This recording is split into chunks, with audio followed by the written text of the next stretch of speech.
Samantala mga ka-RSP, ngayong summer muli tayong pinaalalahanan sa kalagahan at mga benepisyo ng solar energy. Ito hindi lamang makakatulong sa ating mga tahanan, kundi pati na rin sa kalikasan sa hatid nitong sustainability. Kaya naman, tunghayan na natin ang mga makabagong inobasyon sa industriya ng solar power technology. Panoorin po natin ito.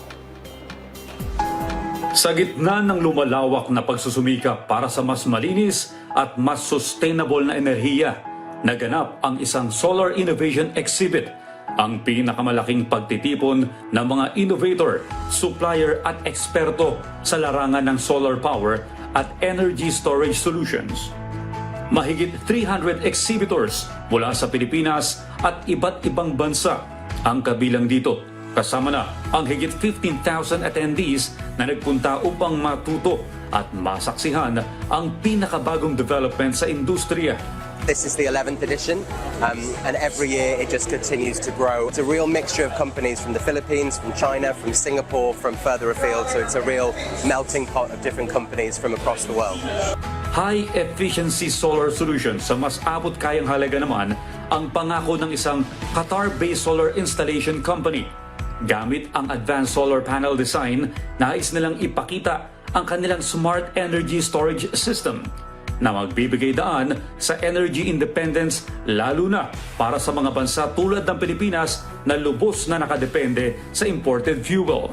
Ang advocacy niya is to provide solar lights, solar power setup sa lahat ng mga Pilipino dito sa ating bansa.